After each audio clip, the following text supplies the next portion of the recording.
हाँ, अब अपन बात करेंगे चूर्ण कल्पना के बारे में। अच्छा, किस आचार्य का अकॉर्डिंग चूर्ण कल्पना जो है मुख्य कल्पना में आती है?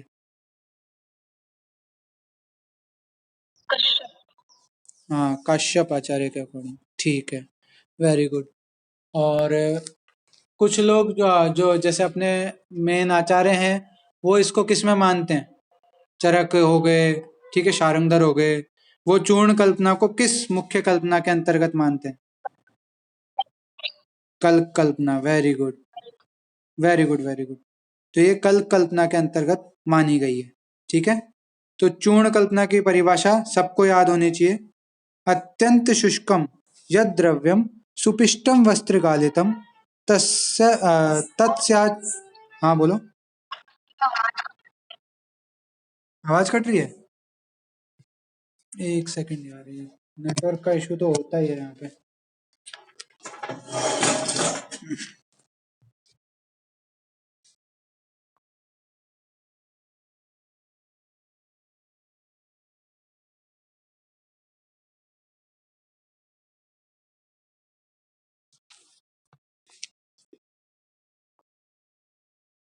अभी आ रही है आवाज? अभी ऑडिबल विजिबल हूँ?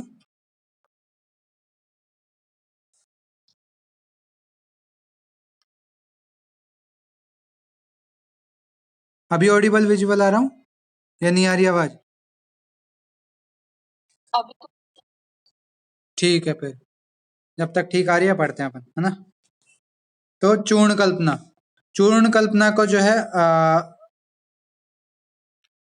हम्म आचार्य चरक ने, शारंगधर ने जो है किसके अंतर्गत माना है? कल्प कल्पना के अंतर्गत। तो इसकी अपन पढ़ देते श्लोक। तो अत्यंत शुष्कम यद द्रव्यम सुपिष्टम वस्त्र गालितम तत्स्यात् चूर्ण रज है चोदस तन्मात्रा कर्ष संमिता। तो जब अत्यंत शुष्क द्रव्य होता है, उसको अच्छी तरह से पीस कर, छान कर जो कल्पना तैयार की जाती है, उसको चूर्ण कल्पना कहते हैं। रज और शोध इसके पर्याय हैं। और मात्रा कितनी बता रखी है? तन मात्रा कर्ष संमिता, एक कर्ष इसकी प्रयोग मात्रा बता रखी है। ठीक है, चूर्ण कल्पना कल्प कल्पना के अंतर्गत आती है, ये अपन बात देख चुके। चूर्ण शुष्क द्रव्य, जबकि कल्क में आर्द्र द्रव्य डालकर पीसते हैं। और एक और चीज है, कल्क में अगर शुष्क भी डालते हैं तो क्या करते हैं? जल मिलाते हैं। कल्क की परिभाषा बताना।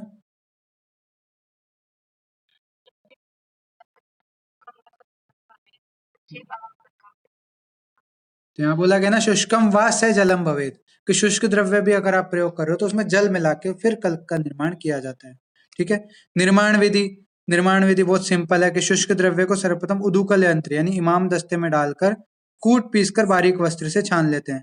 मृदु द्रव्य का चूर्ण पत्थर की शिला या खरल में पीसकर बनाया जाता है, किंतु कठिन द्रव्यों को इमाम दस्ते में ही कूट कर बनाया जाता है। मॉडर्न में ब्रॉड लेवल पे इनका निर्माण करते हैं चूर्णों का, तो उसके लिए अनेक अनेक मशीनें आती हैं, जैसे कि डिसइंटीग्रेटर, पल्वराइजर, माइक्रो पल्वराइजर। इनके बारे में अपन डिटेल में पढ़ेंगे ये चैप्टर खत्म होने के बाद। इनका जो है शीघ्रता से सर्वाधिक मात्रा में इनसे चूर्ण बनाया जाता है। क्यों? इनसे जो है किलो किलो टन टन मात्रा में जो है, 1 टन 2 टन ऐसे टनों की मात्रा में इससे चूर्ण का निर्माण किया जाता है। इन यंत्रों में विभिन्न नंबर की चालनियां या सीव्स लगाई जाती हैं। कम मात्रा में चूर्ण ग्राइंडिंग मशीन से के द्वारा बनाया जाता है। ग्राइंडिंग मशीन अपने जैसे कि अपने मिक्सर ग्राइंडर होते हैं ना, वो आप मान सकते हो। ठीक है, तो ग्राइंडिंग मशीन द्वारा कम मात्रा में चूर्ण बनाया जाता है। मात्रा, इसकी सेवन मात्रा, एक कश तो बताइए शारंगधर ने, और वो मृदु वीर्य द्रव्यों के लिए बताई गई है।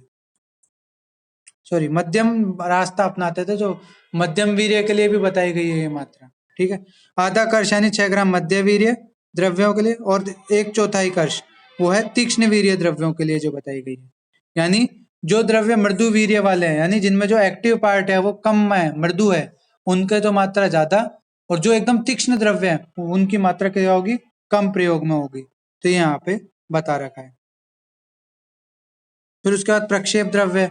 तो अगर चूर्ण में गुड़ मिलाना हो तो संभाग मिलाना होगा, शर्करा चूर्ण की दोगुनी, और हींग मिलानी हो तो भर्जित करके, और उतनी मिलानी है जितनी आपको उत्क्लेद ना करे। उत्क्लेद मतलब उल्टी उल्टी का संबंध नहीं हो या जी खराब ना करे, उतनी मात्रा में। ठीक है, चूर्ण को चाटने के लिए घृत, तेल या शहद 2 गुना मिलाने चाहिए। जैसे कि आपको सीतोपलादी चूर्ण वगैरह जो है वो क्या क्या कहते हैं, शहद के साथ लेने को कहते हैं। तो इस तरह से है, इस प्रकार के जो द्रव्य हैं जो शहद के साथ, घृत के साथ या तेल के साथ लेने को दिए जाते हैं, तो उनमें 2 गुना ये घृत, तेल या शहद डालना चाहिए। अगर किसी द्रव में डालना कहते हैं तो 4 गुना द्रव मिलाना चाहिए। जैसे पानी के साथ या फिर दुग्ध के साथ, तक्र के साथ कोई चूर्ण दिया है तो चौगुना जल या तक्र या दुग्ध मिलाकर सेवन करना चाहिए। ठीक है। अब चूर्ण आदि का अनुपान मात्रा, कि अनुपान की कितनी मात्रा लेनी है, तो चूर्ण अवलेह है गुटिका कल्क में अनुपान के रूप में। अगर वातज रोग है तो 3 पल अनुपान लेना है, पित्तज है तो 2 पल, कफज है तो 1 पल। अब द्रव है, लिक्विड है, तो ज्यादातर क्या करता है, वात शमन का काम करता है, क्योंकि वात क्या होती है, रुक्ष होती है, द्रव क्या होता है, स्निग्ध होता है टाइप का। तो इसलिए यहाँ पे क्या है, वातज में थोड़ी ज्यादा, पित्त में फिर उससे कम, कफज में जो है सबसे कम मात्रा में अनुपान का प्रयोग बताया गया है। अच्छा, एक डाउट आया था, अनुपान और सहपान, किसी ने मेरे से पूछा था कि अनुपान और सहपान में क्या अंतर है। कोई डिफरेंस नहीं है, कुछ लोग उसको सहपान बोल देते हैं, कुछ लोग उसी को अनुपान बोल देते हैं। एक डेफिनेशन का डिफरेंस है। सहपान मतलब जिसके साथ औषधि लेते हैं, अनुपान मतलब जिसके बाद, औषधि के बाद जो द्रव लेते हैं उसको अनुपान बोला गया है। ठीक है। जनरली अपन अनुपान सहपान सब एक मिक्स ही मानते हैं। क्यों? क्योंकि सहपान क्या होता है, थोड़ा सॉलिड टाइप का भी हो सकता है कि हाँ भाई ये इसमें मिक्स करके अपन को ये चीज लेनी है, जैसे घृत में या मधु में मिक्स करके लेनी है। अनुपान में कोई द्रव, सरस आदि, क्वाथ आदि भी हो सकता है। ठीक है। तो वो चीज है अंतर। अनुपान और सहपान इन जनरल एक ही माना जाता है, आज की डेट में एक ही है ये। तो इसलिए है ना, इसका वो अंतर, कोई खास डिफरेंस नहीं है इनमें। अनुपान का महत्व, ये जब मैंने आपको अनुपान टॉपिक पढ़ाया था तब बताया था कि वही जैसे तेल बिंदु है, जैसे ही पानी पे पड़ेगी तुरंत फैलती है, उसी प्रकार जो है अनुपान के साथ अगर आपने मेडिसिन लिया है तो मेडिसिन क्या होगी, तुरंत पूरे शरीर में फैलेगी और जो है अपना असर दिखाएगी, रोग को ठीक करेगी। ठीक है। फिर अनुपान की परिभाषा बता रखा है, औषध के साथ साथ या पश्चात। आप देख लो, सहपान और अनुपान दोनों बातें यहाँ पे बोल दी ना। औषध के साथ साथ या पश्चात जो द्रव पदार्थ चाटे या पिए जाते हैं उसे अनुपान कहते हैं। ठीक है। अब चूर्ण के प्रकार की बात करें, एक तो साधारण सिंपल चूर्ण होता है, सिंपल पाउडर, जैसे कि हरित की पाउडर या अमल की चूर्ण, ठीक है, या विभीत की चूर्ण। एक होता है मिश्र चूर्ण, compound powder, Triphala powder, Trikatu powder या फिर पंचकोल पाउडर। तो ये जो है 2 या 2 से अधिक द्रव्य अगर हो तो कंपाउंड पाउडर, अगर एकल औषधि हो तो सिंपल पाउडर। ये 2 प्रकार का। अब फाइननेस के आधार पर जो है 4 प्रकार के जो है पाउडर बता रखे हैं। जैसे कि कोर्स पाउडर, ये क्या होता है, 10 नंबर की छलनी से पूरा चूर्ण निकल जाता है, परंतु 44 नंबर की से ये 40% से अधिक निकल नहीं पाते हैं। ठीक है। अब यहाँ पे नंबर्स दे रखे हैं अलग अलग सीव के, जिनमें छेद ज्यादा होगा उनको, जैसे 10 नंबर है वो मोटी छलनी है जिसमें से मोटे कण भी निकल सके, 44 है उससे थोड़ी फाइन है। ठीक है। ये यहाँ पे बता रखा है। ऐसे मॉडरेटली कोर्स पाउडर होता है, जिसमें क्या, कोर्स मतलब मोटा, मॉडरेटली मतलब मोटे से थोड़ा बारीक। ठीक है। तो चूर्ण 22 नंबर छलनी से जो पूरा चूर्ण निकल जाता है, किंतु 60 नंबर की छलनी से 40% से अधिक नहीं निकले, ऐसा जो है मॉडरेटली कोर्स पाउडर होता है। अब मॉडरेटली फाइन पाउडर देखते हैं कि इसमें क्या होता है, चूर्ण जो 44 नंबर की छलनी से तो पूरा निकल जाए, किंतु 85 नंबर की छलनी से 40% से अधिक ना निकले, तो उसको क्या बोला है अपने, मॉडरेटली फाइन पाउडर। फिर आता है फाइन पाउडर, जो 85 नंबर की छलनी से निकल जाए उसको फाइन पाउडर कहते हैं। और वेरी फाइन पाउडर जो 120 नंबर, अब यहाँ पे इसको आपको नंबर तो याद करने ही पड़ेंगे, 120 नंबर की से कौन सा निकल रहा है, या 44 नंबर की से कौन सा निकल रहा है, या फिर 85 नंबर की से कौन सा पाउडर निकल रहा है। ठीक है। 120 नंबर वाली चलनी जो है वो एकदम सुपर फाइन होती है, जिसमें बहुत बारीक छेद होते हैं, जिनसे अगर निकल रहा है तो वो वेरी फाइन पाउडर होता है। ये मेनली जो है भस्म वगैरह, अपन जो धातु भस्म वगैरह होती है उनके लिए देखते हैं कि हाँ भाई वो क्या होती है, माइक्रोफाइन या वेरी फाइन होनी चाहिए। ठीक है। तो उनमें, और जो अपन क्वाथ के लिए चूर्ण लेते हैं वो कोर्स पाउडर होने चाहिए, यानी जो मोटे मोटे बारीक होते हैं ना, विस टाइप के। तो इस तरह से आप याद रखना। तो इनमें से course powder, moderately course powder, moderately fine powder क्वाथ चूर्ण के लिए प्रयुक्त किए जाते हैं, जबकि फाइन पाउडर का अभ्यंतर प्रयोग हेतु प्रयोग किया जाता है।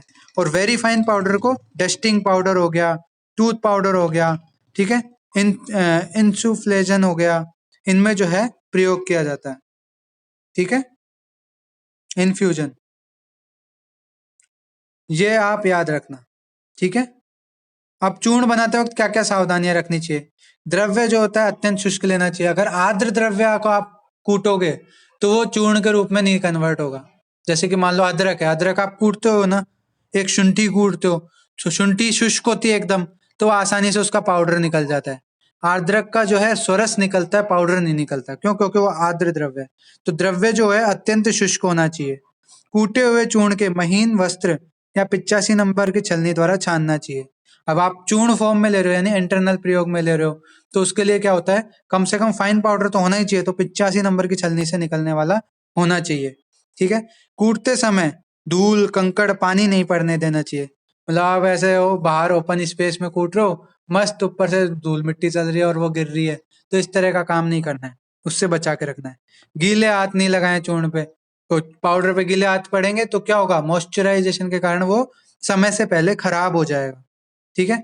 अगर आपका जैसे आप बोलते हैं ना कि पाउडर की एक्सपायरी डेट वैसे तो 6 महीने है, लेकिन वो 1 महीने के अंदर भी खराब हो जाता है आर्द्रता के कारण, गीलेपन के कारण उसमें क्या है, बैक्टीरिया फंगस वगैरह लग जाती है, इसलिए वो जल्दी खराब हो जाता है, ठीक है। वर्षा के दिनों में चूर्ण का निर्माण नहीं करना चाहिए।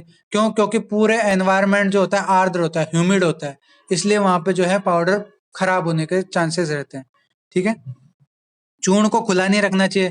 खुला रखने से वो आसपास के मॉइस्चर को क्या होता है, एब्जॉर्ब कर लेगा। शुष्क है तो वो आर्द्रता को एब्जॉर्ब कर लेगा। क्षार और लवण वाले चूर्णों को लोह पात्र में नहीं रखना चाहिए। क्यों? क्योंकि वो आयरन के से रिएक्शन करके और जो है टॉक्सिन का निर्माण कर लेते हैं, इसलिए जो है यहाँ पर ये सारी सावधानियां अपन को, सॉरी,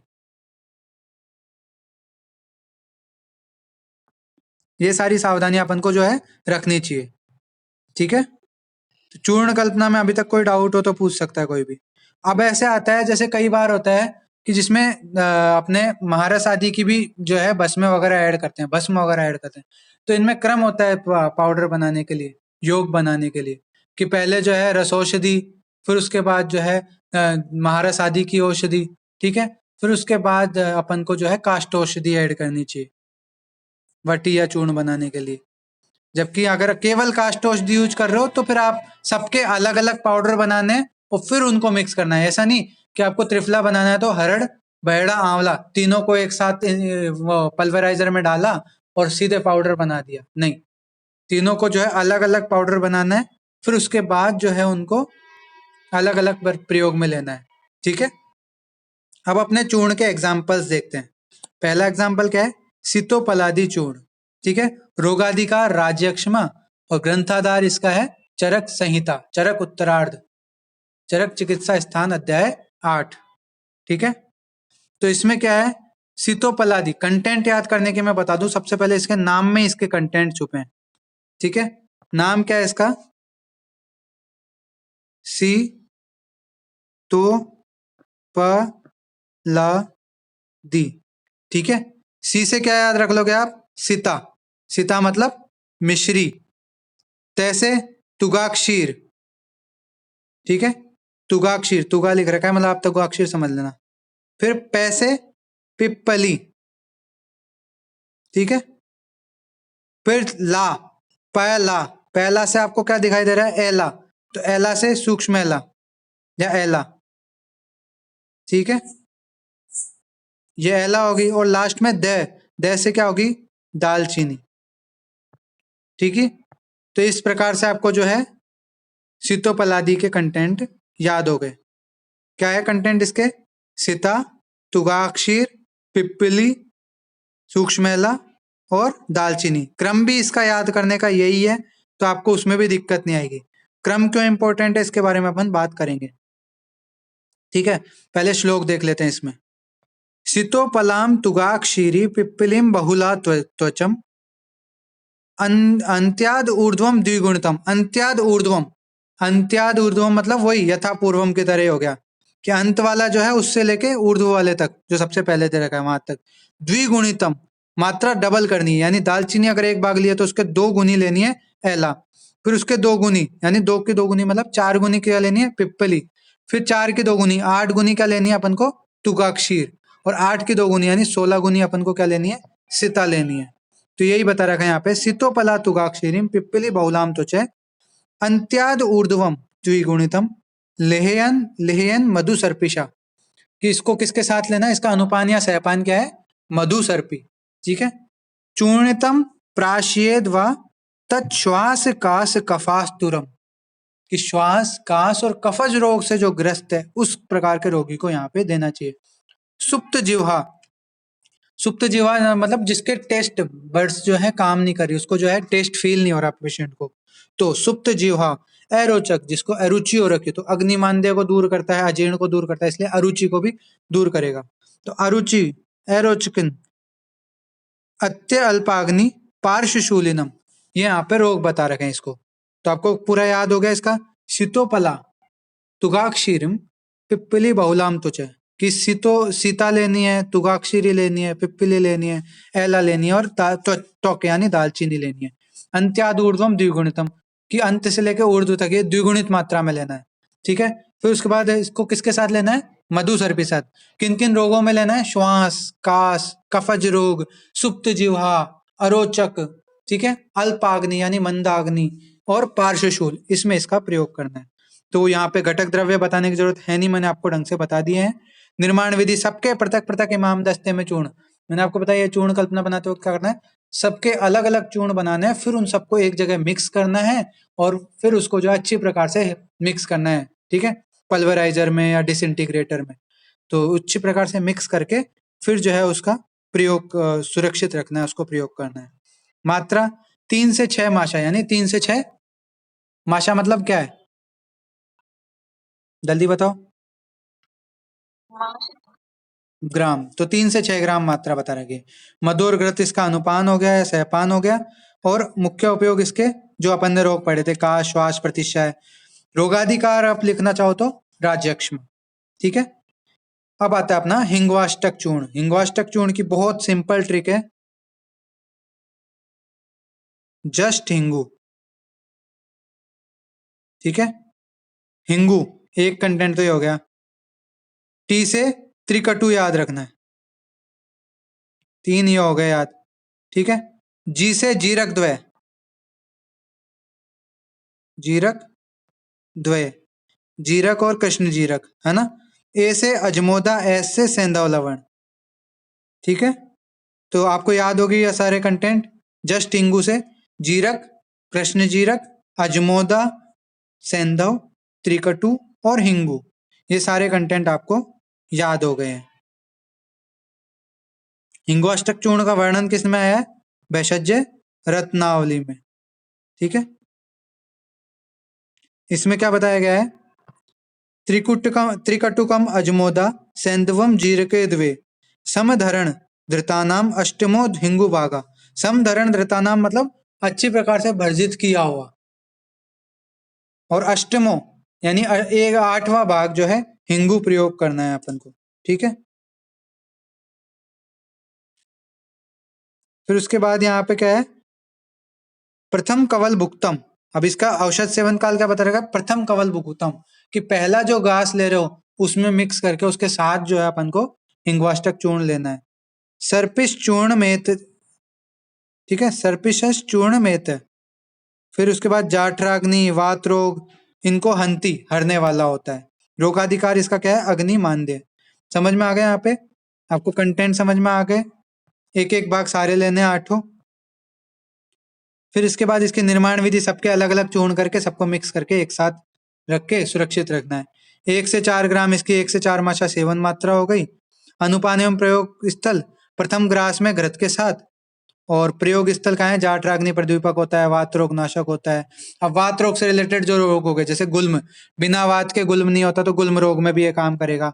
उदावर्त, अग्निमांद्य, अग्निमांद्य से रिलेटेड जो रोग हो गए उनमें भी इसका प्रयोग किया जा सकता है, जैसे कि उदर रोग में, अतिसार रोग में अग्नि को बढ़ाने के लिए जो है इसका प्रयोग किया जा सकता है। अरुचि में इसका प्रयोग किया जा सकता है। आना, किसी का आफरा आ रहा है पेट में, वहां पर इसका प्रयोग किया जा सकता है।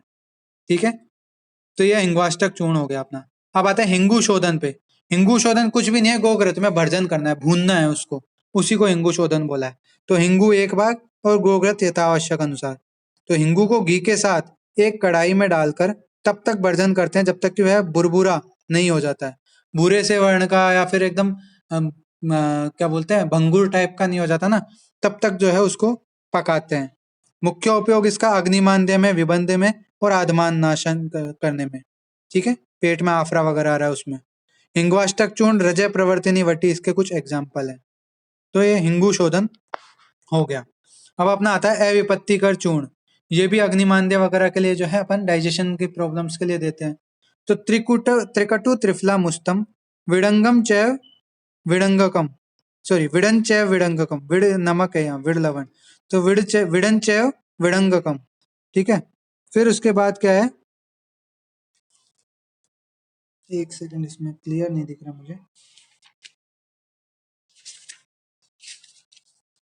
हाँ, एला पत्रम च चूर्णानि संभागानि कारयेत्।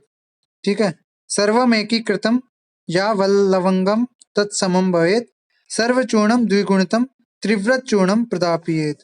ठीक है, सर्वमेकीकृत यावत शर्कर यान्वितम, कि शर्करा सबसे ज्यादा मिलानी है इसमें। तो यहाँ पे क्या बता रखा है, शुरू से बताता हूँ। त्रिकटु, त्रिकटु में क्या आते हैं कंटेंट, आज चूर्ण आखिरी है, अपने रस क्रिया अपन कल से पढ़ेंगे। त्रिकटु में क्या क्या आएगा, डीजी में है, मिश्रक गण में।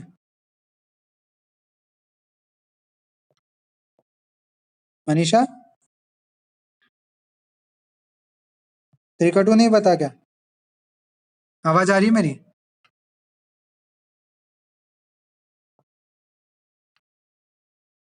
आवाज आ रही है क्या?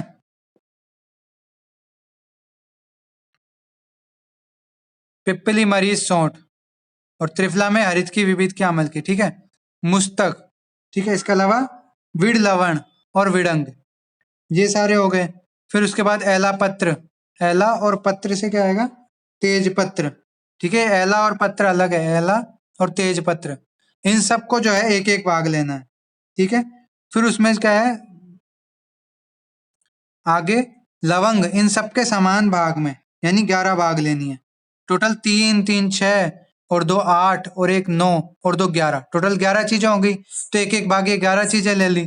फिर उसके बाद 11 भाग लवंग ले ली, क्योंकि सर्वम एकीकृतम यावत लवंगम तत्समम भवेत, यानी इन सबके बराबर, इन 11 के बराबर जो है अपन को लवंग लेनी है, यानी 11 भाग लवंग ले ली। फिर सर्वम चूर्णम द्विगुणितम त्रिव्रत चूर्णम प्रदापियेत। अब 11 भाग ये लिए, 11 भाग ये, टोटल 22 भाग अपन अब तक ले चुके थे। तो 22 भाग अपन को क्या 44 भाग अपन को क्या लेना है, त्रिव्रत मूल लेना है।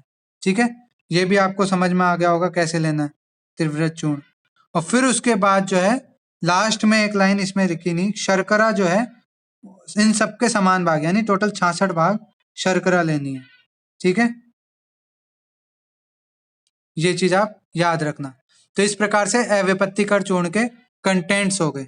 देखो यहाँ पे भी वही बात कही है, शुंठी, मरीच, पिप्पली, ये त्रिकटु हो गए। फिर हरित की, विविध की, अमल की, ये त्रिफला हो गए। इसके अलावा मुस्तक, विड, विडंग, सूक्ष्मेला, तेजपत्र, ये सारे एक एक भाग ले लिए। फिर इन 11 के बराबर,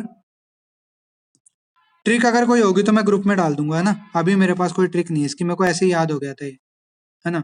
फिर इसमें लवंग 11 भाग, त्रिव्रत मूल 44 भाग और शर्करा इन सबके बराबर 66 भाग अपन ने काम में लिए। ठीक है, वही इसका निर्माण विधि सिंपल है, सबको अलग अलग कूट पीस करके चूर्ण का निर्माण करो, फिर सबको अच्छी प्रकार से मिक्स कर लो मिक्सर में और इसको सेफ रख लो। 3 से 6 ग्राम इसकी प्रयोग मात्रा, मधु, जल, दुग्ध इसके अनुपान है। और अविपत्ति कर चूर्ण का मुख्य प्रयोग अपन करते हैं एसिडिटी, अम्ल पित्त में। तो अम्ल पित्त, अग्निमांद्य, विबंध, इन सब में, अर्श, इसमें इसका प्रयोग किया जाता है। ठीक है, तो ये अपनी चूर्ण कल्पना और उसके एग्जाम्पल्स कंप्लीट हुए।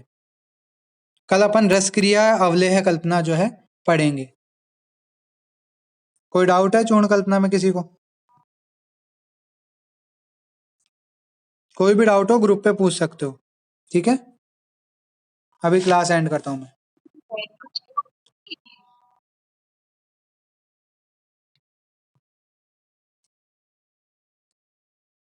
मनीषा, कोई डाउट?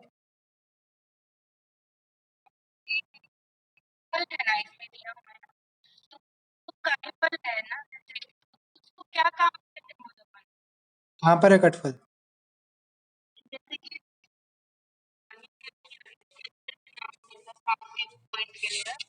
हम्म, कटफल, एक मिनट रुको। हाँ,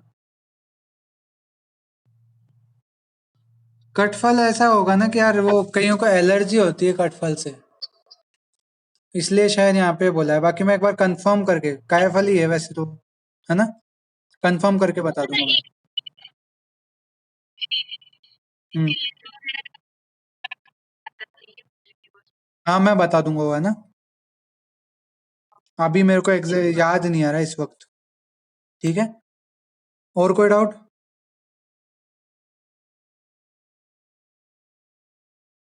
क्लियर है?